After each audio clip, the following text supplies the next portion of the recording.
1,00,000 మంది శివభక్తులతో కలిసి మహారుద్రాక్ష పూజలో పాల్గొనండి. వెంటనే కాల్ చేసి మీ పేరును నమోదు చేసుకోండి. నమస్తే సార్. నమస్తే అమ్మా. సార్, ట్రంప్ తీసుకునే నిర్ణయాలు ఇల్లీగల్ ఇమిగ్రెంట్స్కే కాకుండా నాన్ సిటిజన్షిప్స్ ఎవరైతే ఉంటారో వాళ్ళకు కూడా చాలా ప్రభావం చూపిస్తుంది అనుకోవాలి. రీసెంట్గా చూసుకుంటే మిసోరీ లా మేకర్స్ ఒక బిల్ తీసుకొచ్చింది. అక్కడ ఎలాంటి ప్రాపర్టీస్ నాన్ సిటిజన్స్ ఎవరైతే ఉన్నారో ఎలాంటి ప్రాపర్టీస్ కొనడానికి లేదు అని చెప్పేసి ఒకసారి దాని గురించి మాట్లాడండి. ట్రంప్ తీసుకున్న నిర్ణయాలు ఒక రకంగా మొత్తం ప్రపంచానంతా ప్రభావితం చేశాయని చెప్పడానికి ఏమాత్రం కూడా వెనకాడాల్సిన అవసరం లేదు. ముఖ్యంగా యూరోపియన్ కంట్రీస్ కూడా జాగ్రత్త పడుతున్నాయి.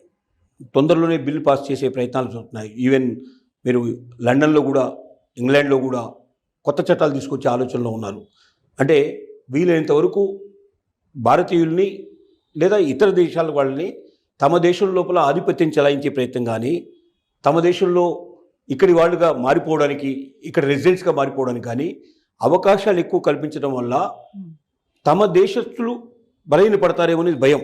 ఇప్పుడు ట్రంప్ తీసుకున్న నిర్ణయాలే ఇతర దేశాల్లో కూడా అడుగుతారు. రేపు పొద్దున ఎలక్షన్స్ వస్తే నెక్స్ట్ ఎలక్షన్లో మీరు ఎందుకు మాకు అవకాశాలు కల్పించాలి కానీ ఇతరులకు ఎందుకు అవకాశాలు కల్పిస్తున్నారు? ఫస్ట్ ప్రయారిటీ మాకు ఉండాలి. మాకు ఉద్యోగాలు దొరికిన తర్వాతనే ఎవరికైనా ఉద్యోగాలు ఇవ్వాలి. మాకు అవకాశాలు దొరికిన తర్వాతనే ఎవరికైనా అవకాశాలు దొరకాలనేది డిమాండ్ స్టార్ట్ అవుతున్నాయి. అంటే ప్రజల నుంచి ఆ డిమాండ్ వస్తున్నట్టుగా ఆల్రెడీ గ్రహించినటువంటి నేతలు ఏం చేస్తున్నారంటే ముందు జాగ్రత్త పడుతున్నారు. ఎప్పుడు ఎలక్షన్ వచ్చేదాకా ఎందుకు, అసలు ముందు నుంచే మనం డైరెక్ట్ తీసుకుంటే దానికి తగినట్టు తీసుకుంటే అప్పుడు ఈ ప్రశ్న వాళ్ళు అడగరు కదా. మనం ఎలక్షన్లో అడ్వాంటేజ్ తీసుకుని చెప్పడానికి అవకాశం ఉంటుందని చెప్పి చాలా దేశాలు ప్రయత్నం చేస్తున్నాయి. దాంట్లో యూరోపియన్ కంట్రీస్ చాలా ముందంజలో ఉన్నాయి. దాంతోపాటుగా ఇప్పుడు ముసోరిలో ఏదైతే జరిగిందో వాడు తీసుకున్న డెసిషన్ ఏదైతుందో వాళ్ళు ఏం చెప్పారంటే ల్యాండ్స్ ఇక్కడ ఉండే వాళ్ళు ఎవరు కూడా మా దగ్గర ఉన్న ల్యాండ్స్ని వేరే దేశస్తులు వచ్చి, ముఖ్యంగా భారతీయులు కానీ ఇతరులు కానీ వచ్చి దానికి యజమానులుగా మారిపోవడానికి వీలు లేనికుండా చట్టం తీసుకొచ్చింది.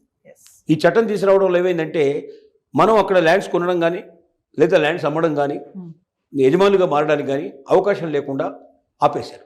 అంటే ఒక ఇండియన్స్నే కాదు, అదర్ కంట్రీస్ నుంచి వచ్చిన వాళ్ళు ఎవరిని కూడా లేకుండా వాళ్ళు ఆపే ప్రయత్నం చేశారు. ఎక్కువగా ఇండియన్సే చొచ్చుకుపోయే మనస్తత్వం ఉంటుంది కాబట్టి ఎక్కువ బలయ్యే వాళ్ళు ఇండియన్స్ బలి అవుతున్నారు. అసలు మన ఇండియాలో కూడా కాశ్మీర్లో ఒకప్పుడు, అంటే ఇప్పుడు కేంద్రపాలిత ప్రాంతం కాకుండా ఉన్నప్పుడు కాశ్మీర్లో ల్యాండ్స్ బయట వాళ్ళు కొనడానికి వీల్లేదు. బయట వాళ్ళు అంటే ఇండియన్సే కొనడానికి వీల్లేదు. ఓన్లీ కాశ్మీర్లో పుట్టిన వాళ్ళు, కాశ్మీర్లో ఉన్నవాళ్ళు, కాశ్మీరియన్స్ అయినప్పుడు ఆ కాశ్మీర్ పౌరుడుగా ఉన్నవాడు మాత్రమే అక్కడ ల్యాండ్ కొనాల్సిన అవకాశం ఉండేది. వేరే వాడు కొనడానికి అవకాశం లేకుండా దానివల్ల ఏమైందంటే ఏళ్ల తరబడి ఎప్పుడో 1947లో మనకు స్వాతంత్రం వచ్చిన తర్వాత 51లో మనం మామూలుగా స్వతంత్రం అయిపోయి రిపబ్లికన్ కంట్రీగా మనం అవతరించిన తర్వాత కూడా కాశ్మీర్ లోపల ల్యాండ్స్ బయట వాళ్ళు కొనడానికి అవకాశం లేకపోవడం వల్ల అవి పాడుబడిపోయి ఎవడూ ఉపయోగించకుండా చాలా ఏళ్ల పాటు, దశాబ్దాల పాటు అక్కడ అభివృద్ధి అనేది లేదు.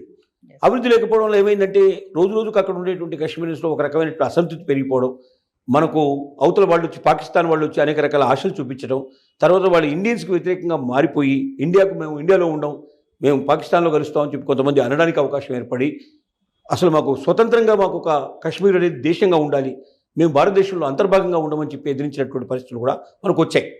ఎందుకంటే మన దేశంలో ఉన్న వాళ్ళే ఇండియన్సే కొనడానికి అవకాశం లేకుండా ఉంటారు. ఇప్పుడు ఏమైందంటే కేంద్ర పాలిత ప్రాంతంగా దాన్ని మార్చిన తర్వాత ఎవరైనా అక్కడ కొనుక్కోవచ్చు, ఎవరైనా పెట్టుబడులు పెట్టవచ్చు అన్నప్పుడు బ్రహ్మాండమైన అభివృద్ధి స్టార్ట్ అయింది.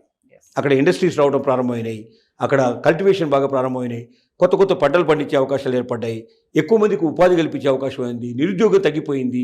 తద్వారా ఏమైందంటే ఎప్పుడైతే సంపాదన ప్రారంభమైందో వాళ్ళకి అర్థమైంది ఇప్పుడు భారతదేశం ఎంత గొప్పతనం ఏమిటో వాళ్ళు తెలుసుకునే ప్రయత్నం చేస్తున్నారు.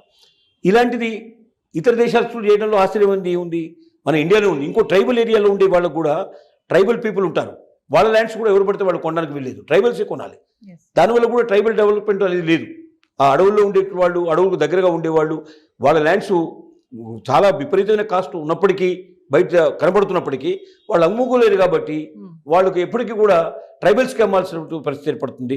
ట్రైబల్ పేరుతోటే కొనాలి ఎవరు కొన్నా కూడా. దీనివల్ల కూడా ట్రైబల్ డెవలప్మెంట్ అనేది ఎక్కువ జరగట్లేదు. దానికి కూడా ఇప్పుడు గవర్నమెంట్స్ ఆలోచిస్తున్నాయి ఏ రకంగా ట్రైబల్స్ని, వాళ్ళని కూడా మన జనజీవన స్రవంతిలో ఎట్లా కలపాలని ఆలోచిస్తున్నాయి. కాబట్టి ఇతర దేశాల్లో ఉండే వాళ్ళు ఇక జాగ్రత్త పడాల్సిన పరిస్థితి ఏర్పడింది. రోజు రోజుకి వాళ్ళు మీద ఒత్తిళ్లు పెరుగుతాయి. ట్రంప్ వల్ల ప్రపంచంలో ఉండే అన్ని దేశాల్లో కూడా రోజు రోజుకి ఇప్పటికి లేని ఆలోచన లేని వాళ్ళు కూడా కొత్తగా ఆలోచించడానికి అవకాశాలు కల్పించబడ్డాయి. అంటే సార్ అక్కడ రియల్ ఎస్టేట్ మార్కెట్లో కూడా విదేశీ ప్రభావం ఎక్కువ రాకుండా ఉండడానికి కూడా అనుకోవచ్చు అంటారా? అంటే విదేశీ ప్రభావం ఉండడం వల్ల వాళ్ళ రేట్లు బాగా పెరుగుతాయి, వాళ్ళకి కూడా కొంత బా కొంత లాభం కలిగే అవకాశాలు ఉన్నాయి. కానీ ఎక్కడ ఇండియన్స్ బలపడిపోతారో, ఎక్కడ డామినేట్ చేస్తారో, చివరికి మన దేశంలోనే మనం రెండో పౌరసత్వంగా ద్వితీయ పౌరులుగా ఉండాల్సిన పరిస్థితి ఏర్పడుతుందనే భయం కూడా కొన్ని దేశాల్లో పట్టుకుంది. అందువల్ల కూడా ఇలాంటి బిల్లులు తీసుకొచ్చి ఇండియన్స్ని వీలైనంత వరకు దూరంగా పెట్టి ఇండియన్స్కు అవకాశాలు తగ్గించేసి తద్వారా తమ మీద వేరే దేశస్తులు వచ్చి డామినేట్ చేసే పరిస్థితులను ఆపాలనే ఒక ఆలోచన కూడా దీని వెనుక దాగి ఉంటుంది.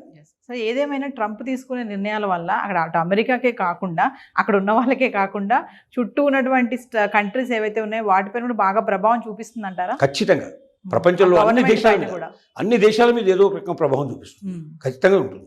అసలే అమెరికా ప్రపంచంలోనే అగ్రదేశమే, ఇప్పుడు అనుకున్నా కాకపోయినా ఒక రకంగా అగ్రదేశంగానే ఉంది, నెంబర్ 1 పొజిషన్లో ఉంది ఇప్పటికీ. అంటే in spite of all these thing ఇవన్నీ ప్రభావాలు ఉన్నప్పటికీ నెంబర్ 1 పొజిషన్లో ఉంది. కాబట్టి అమెరికా ఏ నిర్ణయం తీసుకున్నా దాని ప్రభావం ఇతర దేశాల మీద, ప్రపంచ దేశాలన్నింటి మీద పడే అవకాశాలు ఉన్నాయి. ఇప్పుడు ట్రంప్ తీసుకున్న నిర్ణయాలు ఇంకా సూటిగా ధాటిగా ఉండటం వల్ల అవి తొందరగా చేరుకుంటున్నాయి, అన్ని దేశాలకు చేరుకుంటున్నాయి. మిగతా దేశాల్లో కూడా మనం ఎందుకు ఇతర దేశస్తులు మనం ఆహ్వానించి వాళ్ళకి అవకాశాలు కల్పించి వాళ్ళు మన మీద డామినేట్ చేసేటువంటి స్టేజ్కి మనం ఎందుకు రావాలి? వాళ్ళ మేధావులు ఇక్కడికి వస్తారు. మేధావులు ఉన్నప్పుడు ఏమవుతుంది, వాళ్ళ మేధస్సు తోటి మన దగ్గర మీద డామినేట్ చేసే అవకాశాలు ఉంటాయి. ఇప్పుడు అమెరికాలో చాలా సెనెట్లో మనకు రాజకీయంగా కూడా ఎదిగారు మన వాళ్ళు. అక్కడ చాలామంది గవర్నర్స్గా వచ్చారు మనకు వాళ్ళు. మన అమెరికా ప్రెసిడెంట్షిప్ కూడా వాళ్ళు పోటీ చేసేటువంటి పరిస్థితికి మన దగ్గర నుంచి వెళ్ళిన వాళ్ళు వలసపోయి అక్కడ స్థిరపడ్డట్టు వాళ్ళు ఇండియన్ ఆరిజిన్స్ అంటే ఇండియన్ మూలాలు ఉండేటువంటి వాళ్ళు ప్రెసిడెంట్ కూడా పోటీ చేసేటువంటి పరిస్థితి ఏర్పడింది. ప్రెసిడెంట్షిప్ పోటీ చేశారు అంటే ఏమిటి, అంత ఎదిగారన్నమాట. ఇక్కడి నుంచి వెళ్ళిన వాళ్ళు అక్కడ అంత ఆ స్టేజ్కి వచ్చారు. వేరే స్టేట్స్ వాళ్ళు ట్రంప్ యొక్క నిర్ణయాన్ని ఫాలో అవడానికి కారణాలు ఏమైనా ఉంటాయంటారా సార్? కారణాలంటే ట్రంప్ ఏం చేశాడంటే గతంలో లేని కొత్త ఆలోచనలు కలిగించాడు. ఏం ఆలోచన కలిగించాడు? వలసవాదులు అంటే ఇతర దేశాల నుంచి మన దేశానికి వచ్చే వలస దేశస్తులు ఎవరుతున్నారో ఈ వలసవాదులు ఇక్కడ స్థిరపడుతున్నారు, వాళ్ళ మేధస్సుతోటి ఇక్కడ ఆస్తులు సంపాదించుకుంటున్నారు, పదవులు సంపాదించుకుంటున్నారు, చివరికి రాజకీయాల్లో కూడా ప్రవేశిస్తున్నారు, చివరికి మనల్ని డామినేట్ చేసే స్థితికి వస్తారేమో, చివరికి మనమే ద్వితీయ పౌరులుగా ఉంటారేమో అనేటువంటి భావానికి ఒక ఆలోచన కలిగింపజేశాడు. ఆ ఆలోచనలు ఎప్పుడైతే వచ్చాయో వీళ్ళలో కూడా భయాలు ప్రారంభమైనాయి. ఈ భయాల వల్ల ఏంటంటే ముఖ్యంగా ఇతర దేశస్తులు దాంట్లో భారతీయుల్ని వీలైనంతగా డామినేట్ చేయకుండా ఆస్తులు కొనడం కానీ లేకపోతే అక్కడ పెద్ద పెద్ద పదవుల్లోకి రావడం కానీ రాజకీయాలు రాకుండా నిషేధించడం ఎలాగా అనే ఆలోచన కలింపజేశాడు ట్రంప్. ఇప్పుడు బీజాలు వేశాడు. ఇది కొద్ది కాలం తర్వాత డెఫినెట్గా మొక్కై చాలా పెద్దగా మానుగా తయారయ్యే అవకాశాలు ఉన్నాయి. నమస్తే.